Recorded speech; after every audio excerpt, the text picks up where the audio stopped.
Circus यानी एक ऐसी जगह जहां जंगल का राजा कहलाने वाला शेर भी सर्कस मास्टर के इशारों पर नाचता है। मगर एक जानवर ऐसा है जिसे कोई सर्कस मास्टर अपने इशारों पर नहीं नचा सकता, और वो है भेड़िया। जी हाँ, वही भेड़िया जो सदियों से सबसे बड़ा शिकारी रहा है। मगर टाइम और क्लाइमेट चेंज की वजह से इस शिकारी की कुछ प्रजातियां हमेशा के लिए विलुप्त हो गई। ऐसा ही एक भेड़िया हुआ करता था 12,000 साल पहले, जिसे कहते थे डायर वुल्फ। जी हाँ, वही डायर वुल्फ जिन्हें गेम ऑफ थ्रोन्स में भी दिखाया गया था। मगर कोई नहीं जानता था कि जिन बर्फीले रंग के भालुओं को हम बिग स्क्रीन पर देख रहे हैं वे जल्द ही इंसानों की आंखों के सामने होंगे। क्या? जी हाँ, आपने सही सुना। और ये कोई कहानी नहीं बल्कि सालों की मेहनत का फल है उन वैज्ञानिकों की जिन्होंने ना जाने कितनी रातें लैब में गुजार दी, और आखिरकार उन्होंने यह कारनामा कर दिखाया और जिंदा कर डाला 12,000 साल पहले विलुप्त हो चुके भेड़ियों को।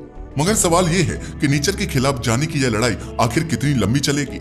आखिर साइंस एंड टेक्नोलॉजी की बदौलत इंसान प्रकृति के कितने रूल्स को बदलेगा? मगर सवाल तो ये भी है, क्या वास्तव में अब डायनासोर भी जिंदा होंगे? और क्या आगे इंसानों के साथ भी कोई विचित्र एक्सपेरिमेंट हो सकता है? यकीन मानिए ये कहानी बेहद इंटरेस्टिंग है, मगर उसके लिए आपको हमारी वीडियो को एंड तक देखना होगा। तो चलिए डिटेल में जानते हैं। आजकल एक न्यूज काफी ज्यादा वायरल हो रही है कि 12,000 साल पहले विलुप्त हो चुके भेड़िए को इंसान ने फिर से जिंदा कर लिया है। मगर ये पहली बार नहीं है जब इंसान ने लैब में कोई जानवर बनाया है। ऐसा ही एक कारनामा दशकों पहले भी इंसान कर चुका है। दरअसल यह बात है 1996 की, जब स्कॉटलैंड के एक लैब में कुछ साइंटिस्ट्स ने एक बहुत ही रिवॉल्यूशनरी एक्सपेरिमेंट कर दिखाया था, और यह एक्सपेरिमेंट था क्लोनिंग का। जी हाँ, ये वही साल था जब उन्होंने इतिहास रच दिया था। पता है क्यों? क्योंकि उन्होंने एक भेड़ को क्लोन किया जिसका नाम रखा गया था डॉली। यह कोई आम भेड़ नहीं थी। डॉली पहली ऐसी मैमल थी जिसे सोमैटिक सेल न्यूक्लियर ट्रांसफर तकनीकी से क्लोन किया गया था। यही वजह है कि डॉली का जन्म पूरी दुनिया में साइंटिफिक रिवॉल्यूशन का प्रतीक बन गया। लोगों ने सवाल उठाने शुरू कर दिए, क्या इंसानों को भी क्लोन किया जा सकता है? खैर वो एक अलग कहानी है, उसके बारे में कभी बाद में बात करेंगे। अभी बात करते हैं भेड़िए की। भेड़िया यानी एक ऐसा जीव जो जाना ही अपने प्रेडेटरी नेचर के लिए जाता है। मगर आप जानकर हैरान रह जाएंगे कि आपके घर में जो सबसे ज्यादा पाले जाने वाला जानवर होता है वह कभी भेड़िया ही हुआ करता था। जी हाँ, आपने सही सुना, हम बात कर रहे हैं कुत्ते की। मगर आपको नहीं पता होगा कि आज कुत्ता कहलाने वाला यह जानवर कभी भेड़िया हुआ करता था। दरअसल भेड़िए भी अलग अलग साइज और टाइप के होते हैं। सदियों से यह जंगलों में राज करते थे, मगर फिर इंसान आए और उन्होंने इस सत्ता को अपने हाथों में ले लिया। छोटे भेड़िए भी इंसानों के साथ रहने लगे क्योंकि वहां उन्हें लेस एफर्ट में खाना और गर्मी दोनों मिल जाते थे। धीरे धीरे इनका डोमेस्टिकेशन हुआ और वह बन गए कुत्ते। मगर बड़े भेड़िए किसी का पालतू नहीं बनना चाहते थे।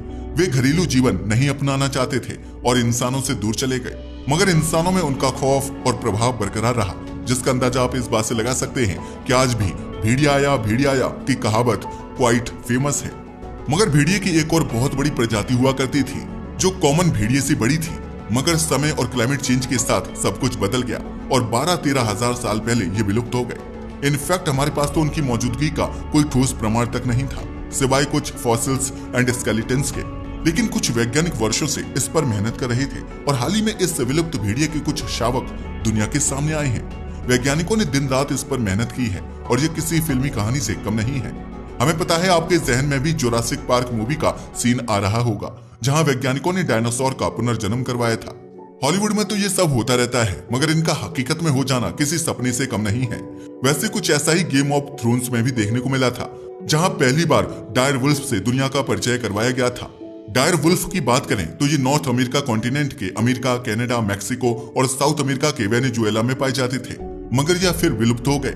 मगर जैसे जैसे साइंस और टेक्नोलॉजी का विकास हुआ, वैज्ञानिकों ने अलग अलग इलाकों से इनके कंकाल खोजे और इन्हें समझने का प्रयास किया। इनका बिहेवियर, वे ऑफ लाइफ, सब कुछ समझने के बाद डायर भेड़ियों की तस्वीर दुनिया के सामने आई। मगर यकीन मानिए, जब इस मूवी में डायर वुल्फ को लाया गया था तब कोई नहीं जानता था कि कुछ सालों बाद ये आपके सामने सचमुच होंगे। डायर वुल्फ की वापसी की कहानी 7 अप्रैल 2025 को दुनिया के सामने आई, जब टाइम मैगजीन ने अपने कवर पर डायर वुल्फ की तस्वीर छापी थी।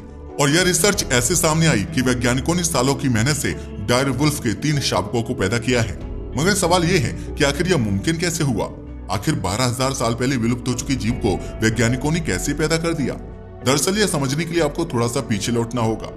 असल में अमेरिका के टेक्सास स्टेट में कोलोसल बायोसाइंसेस नाम की एक बायोटेक कंपनी है, जिसे 2021 में बेन लैम और जेनेटिक्स के ग्रेट साइंटिस्ट जॉर्ज चर्च ने स्टार्ट किया था। इस कंपनी में आज 100 से भी ज्यादा वैज्ञानिक मौजूद हैं।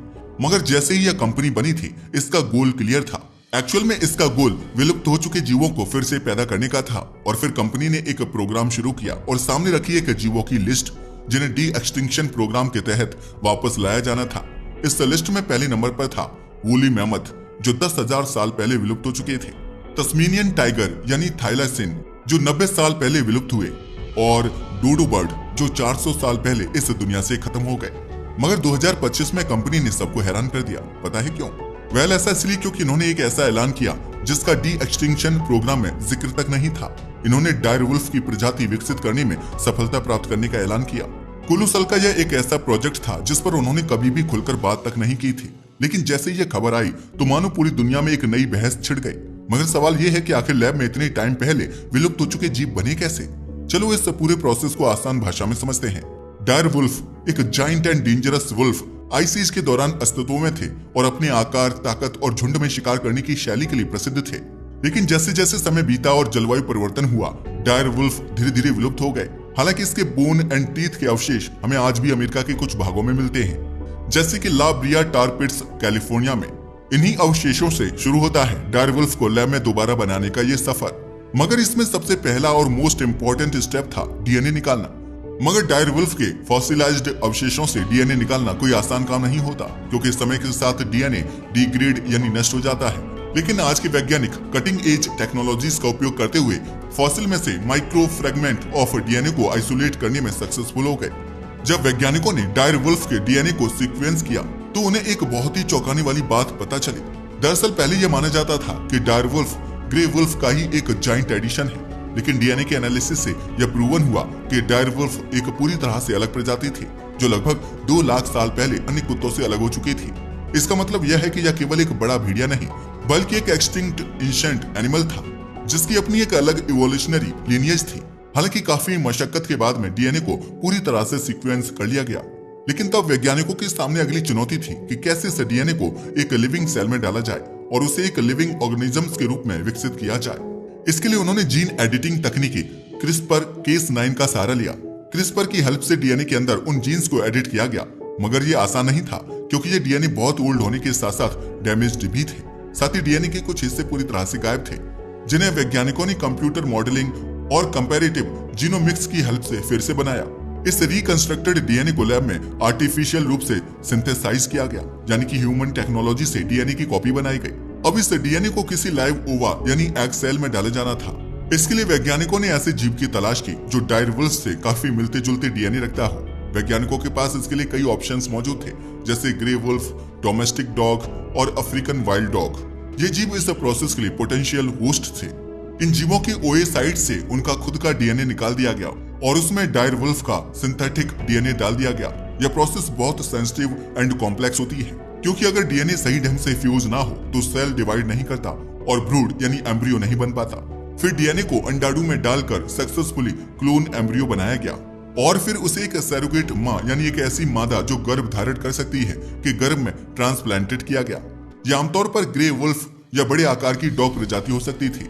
अब सब कुछ इस पर ही टिका था, क्योंकि अगर ये प्रोसेस सक्सेसफुल होती है तो कुछ महीनों में वो मादा एक जीव जन्म देगी जो दिखने में डायर वुल्फ के जैसा होगा और उसके जेनेटिक ट्रेट्स भी उसी जैसे होंगे।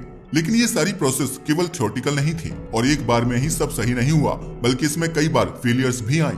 DNA damage, embryo rejection, surrogate की प्रेगनेंसी में समस्या जैसी बहुत सारी बाधाएं सामने आई, मगर फिर भी वैज्ञानिकों ने डायर वुल्फ के 3 शावकों को तैयार कर लिया है। अगर कोलोसल बायोसाइंसेस द्वारा बनाए 3 डायर वुल्फ पप्स के नाम की बात की जाए तो उनके नाम है रोमुलस, रेमस और तीसरा शावक खलीसी है। इनमें से रोमुलस एंड रेमस ये दोनों नाम रोम की एंशिएंट रोमन मिथ्स से लिए गए हैं और खलीसी नाम की बात की जाए तो ये गेम ऑफ थ्रोन्स सीरीज से इंस्पायर्ड है। पता है ऐसा क्यों किया गया? दरअसल ऐसा इसलिए क्योंकि गेम ऑफ थ्रोन्स सीरीज ने डायर वुल्फ को भी पॉपुलर बनाने में अहम रोल प्ले किया था। ये तीनों नाम सिंबॉलिक हैं जो power, history and modern pop culture को रिफ्लेक्ट करते हैं। सच में नेमिंग में भी इन लोगों ने दिमाग लगा दिया है। ये शावक अभी दुनिया के सामने है। हालांकि कुछ साइंटिस्ट्स का मानना है कि यह पूरी तरह से डायर वुल्फ नहीं है और अभी तक डायर वुल्फ को पूरी तरह जीवित करने में सफलता नहीं मिली है, मगर वैज्ञानिक लगातार इस दिशा में प्रयास कर रहे हैं। क्रिस्पर, क्लोनिंग और आर्टिफिशियल वूम जैसी एडवांस्ड टेक्नोलॉजीज के कारण अब यह सपना बहुत दूर नहीं लगता कि आने वाले कुछ वर्षों में हम और भी एक्सटिंक्ट क्रिएचर्स को दोबारा धरती पर देख सकेंगे। मगर चाहे जो भी हो, इस प्रोसेस में इथिकल सवाल भी उठते हैं। क्या हमें ऐसे जीवों को वापस लाना चाहिए जिनका वातावरण अब वैसा नहीं रहा? क्या ऐसे जीव हमारे आज के इकोसिस्टम के लिए सुरक्षित होंगे?